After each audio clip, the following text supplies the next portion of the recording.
സിന്ധു നദീജല കരാർ റദ്ദാക്കിയതിനു പിന്നാലെ തന്നെ ഇന്ത്യയുമായി വലിയ രീതിയിലുള്ള ശത്രുത വർദ്ധിച്ചു വരികയാണ് ഇപ്പോൾ പാകിസ്ഥാനിൽ.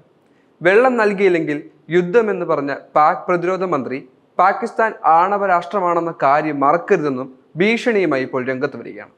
പിന്നാലെ തന്നെ നിയന്ത്രണ രേഖയിൽ ഇന്നലെ രാത്രിയും പാകിസ്ഥാന്റെ ഭാഗത്തു നിന്നും പ്രകോപനങ്ങൾ ഉണ്ടായിട്ടുണ്ട്. അതേസമയം തന്നെ ഇന്ത്യയുമായും പാകിസ്ഥാനുമായും സമ്പർക്കത്തിലാകണമെന്ന് പ്രതികരിച്ച ഡൊണാൾഡ് ട്രംപ് ഭീകരാക്രമണത്തെ കശ്മീർ തർക്കത്തോട് ചേർത്ത് വ്യാഖ്യാനിക്കുകയും ചെയ്തു. മോശം അക്രമമാണ് ഇത്തവണ നടന്നതെന്നും ട്രംപ് അപലപിച്ചു. ഇന്നലെ രാത്രിയും 2 ഭീകരരുടെ വീടുകളാണ് കശ്മീരിൽ തകർന്നത്. പുൽവാമയിലാണ് അസാൽ ഉൾ ഹഖ്, ഹാരി അഹമ്മദ് എന്നിവരുടെ വീടുകൾ തകർത്തിരിക്കുന്നത്. പഹൽഗാം ഭീകരാക്രമണത്തിൽ ഇന്റലിജൻസ് വിവരവും അന്വേഷണവും പാകിസ്ഥാന്റെ പങ്കിലേക്കാണ് വിരൽ ചൂണ്ടുന്നതെന്ന് പ്രധാനമന്ത്രി നരേന്ദ്രമോദിയും വിദേശകാര്യ മന്ത്രാലയവും ലോക നേതാക്കളോട് വിശദീകരണം നൽകി കഴിഞ്ഞു. എന്തായാലും വളരെ വലിയ യുദ്ധങ്ങളാണ് ഇനി ഇന്ത്യയിൽ ഉണ്ടാകാൻ സാധ്യത. കശ്മീർ താഴ്വരയിലെ വിനോദസഞ്ചാര കേന്ദ്രങ്ങളിലെ സുരക്ഷ അവലോകനം ചെയ്യാൻ സൈന്യം തീരുമാനം ഉറപ്പിച്ചിട്ടുണ്ട്. അമർനാഥ് യാത്ര നടക്കാനിരിക്കുന്ന പശ്ചാത്തലത്തിലാണ് നടപടികൾ സ്വീകരിച്ചിരിക്കുന്നത്. രാജ്യത്തെ വിനോദസഞ്ചാര മേഖല സുരക്ഷിതമാണെന്ന് വിദേശ രാജ്യങ്ങളെ ഇന്ത്യ അറിയിക്കുകയും ചെയ്തു. ഇന്ത്യയിലേക്കുള്ള യാത്ര തടയുന്ന മാർഗനിർദ്ദേശങ്ങൾ നൽകരുതെന്ന് രാജ്യങ്ങളോട് ഇന്ത്യ അഭ്യർത്ഥിച്ചു കഴിഞ്ഞു. അമേരിക്കയും ബ്രിട്ടനും മാർഗനിർദ്ദേശങ്ങൾ നൽകിയ സാഹചര്യത്തിലാണ് ഇന്ത്യയുടെ അഭ്യർത്ഥന ഇപ്പോൾ വന്നിരിക്കുന്നത്. ഇന്ത്യക്കെതിരെ പ്രകോപനവുമായി മുൻ പാക് വിദേശകാര്യമന്ത്രി ബിലാവൽ ഭൂട്ടോയും ഇപ്പോൾ രംഗത്ത് വന്നിട്ടുണ്ട്. സിന്ധു നദീജല കരാർ ഇന്ത്യ നിർത്തിവെച്ചതിനാലാണ് ഭീഷണിയുമായി അദ്ദേഹം ഇപ്പോൾ എത്തിയിരിക്കുന്നത്. ഒന്നുകിൽ വെള്ളം അല്ലെങ്കിൽ അവരുടെ ചോര ഒഴുകുമെന്ന് പാകിസ്ഥാൻ പീപ്പിൾസ് പാർട്ടി മേധാവി ബിലാവൽ ഭൂട്ടോ സർദാരി മുന്നറിയിപ്പ് നൽകി കഴിഞ്ഞു. സിന്ധു നദി നമ്മുടേതാണ്, അത് നമ്മുടേതായി തന്നെ തുടരുകയും ചെയ്യും. ഒന്നുകിൽ നമ്മുടെ വെള്ളം അതിലൂടെ ഒഴുകും, അല്ലെങ്കിൽ അവരുടെ രക്തം ഒഴുകും എന്നാണ് ബിലാൽ ഭൂട്ടോ പറയുന്നത്. വർഗീയ പ്രസ്താവന വീണ്ടും പാകിസ്ഥാനിൽ നിന്ന് വന്നു. ഒരു പൊതു റാലിയിൽ സംസാരിക്കുകയായിരുന്നു അദ്ദേഹം.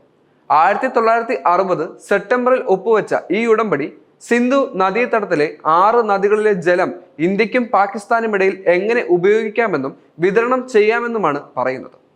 കരാർ താൽക്കാലികമായി നിർത്തിവെക്കുന്നത് ഭാവിയിൽ പാകിസ്ഥാന് ഭീമാകരമായ പ്രത്യാഘാതങ്ങൾ ഉണ്ടാക്കുമെന്നുള്ളത് വ്യക്തമാണ്. പാകിസ്ഥാൻ അവരുടെ കാർഷിക ഭൂമിയുടെ 80%-നുമുള്ള വെള്ളം ഈ ഒരു സംവിധാനം വഴിയാണ് എടുക്കുന്നത്. പഹൽഗാം ദുരന്തത്തിന് ഇന്ത്യ പാകിസ്ഥാനെയാണ് കുറ്റപ്പെടുത്തിയിരിക്കുന്നതെന്നും അദ്ദേഹം വ്യക്തമാക്കിയിട്ടുണ്ട്. സിന്ധു നദീജല കരാർ റദ്ദാക്കുന്നതിന് പിന്നാലെ പാകിസ്ഥാനിൽ സംഭവിക്കുന്നത് വലിയ വിപത്തുകളാണ്. അവിടെ കർഷകർക്ക് ജലം ലഭ്യമാകാതെ അവരുടെ കൃഷിയെല്ലാം നശിക്കും. അതോടുകൂടി കർഷകർ വലിയ പ്രതിസന്ധിയിലാകും. വളരെ കഷ്ടതയോടെ ജീവിക്കുന്ന കർഷകർ അങ്ങനെ ആത്മഹത്യയിലേക്കെത്തും.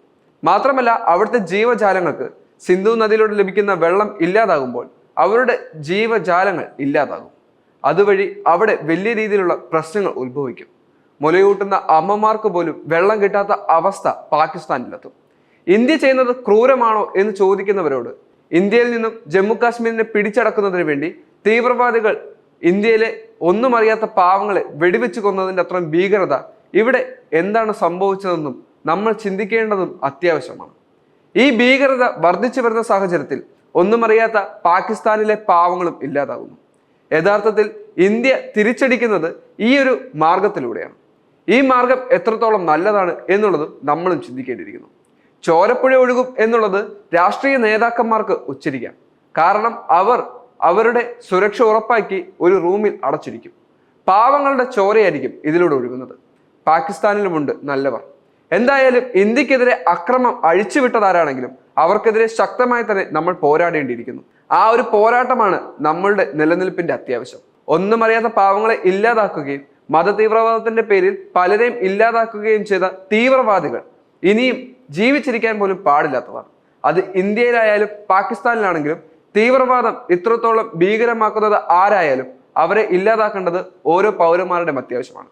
അതിന്റെ പേരിൽ രാജ്യങ്ങൾ തമ്മിലുള്ള യുദ്ധങ്ങൾ വർദ്ധിച്ചു വരികയാണെങ്കിൽ അത് ഒന്നും അറിയാത്ത പാവങ്ങളുടെ ജീവൻ ഇല്ലാതാകുന്നതിന്റെ ഏറ്റവും പ്രധാനപ്പെട്ട കാരണമായി മാറും. എന്തായാലും ഭരണകൂടങ്ങൾ തമ്മിലുള്ള യുദ്ധം പാവങ്ങളിലേക്ക് എത്തുമ്പോൾ അവരുടെ ജീവൻ ഇല്ലാതാകുന്നത് വളരെ വേദനാജനകമായ ഒരു കാര്യമായി മാറും. ജീവിതത്തിൽ ഒന്നും അറിയാതെ ഇത്തരത്തിൽ വെള്ളം പോലും കിട്ടാതെ മരിക്കേണ്ട അവസ്ഥ പാകിസ്ഥാനിലെ പാവം ജനങ്ങൾക്ക് ഉണ്ടാകുമോ എന്നുള്ളതെല്ലാം നമുക്കറിയേണ്ടിയിരിക്കുന്നു. എന്തായാലും ഇന്ത്യയോട് ചെയ്തതിന്റെ 1/4 പോലും ഇപ്പോൾ ഇന്ത്യ തിരിച്ചു ചെയ്യുന്നില്ല. ഇനി അത്രത്തോളം ചെയ്യേണ്ടി വരുന്നതിന്റെ കാരണങ്ങളെല്ലാം തന്നെ പാകിസ്ഥാനിലെ രാഷ്ട്രീയ ഗ്രൂപ്പുകളാണ്. കാരണം അവരുടെ ഇത്തരത്തിലുള്ള വർഗീയ പരാമർശങ്ങളും അതുപോലെ തന്നെ ഇത്തരത്തിൽ കൊലവിളികൾ കൂട്ടുന്നത് കൊണ്ടുമാണ് ഇന്ത്യ തിരിച്ചടിക്കാൻ ശ്രമിക്കുന്നത്. അതുകൊണ്ട് അവിടുത്തെ പാവം ജനങ്ങൾക്ക് മാത്രമാണ് നാശനഷ്ടങ്ങൾ ഉണ്ടാകുന്നത്. എന്തായാലും ഇന്ത്യ പൂർണ്ണ സജ്ജതയോട് ഒരുങ്ങുകയാണ്. അതിർത്തിയിലായാലും ഭരണത്തിലായാലും തിരിച്ചടിക്കാൻ ഇപ്പോഴും കെൽപ്പ് നമ്മുടെ ഇന്ത്യക്കുണ്ട്. അതുകൊണ്ട് തന്നെ ഇനി ഏത് രീതിയിലുള്ള ആക്രമണം ഇങ്ങോട്ടെത്തിയാലും അത് അതേപോലെ തന്നെ തിരിച്ചടിക്കുമെന്നുള്ളത് ഇന്ത്യയുടെ ഉറപ്പുമാണ്.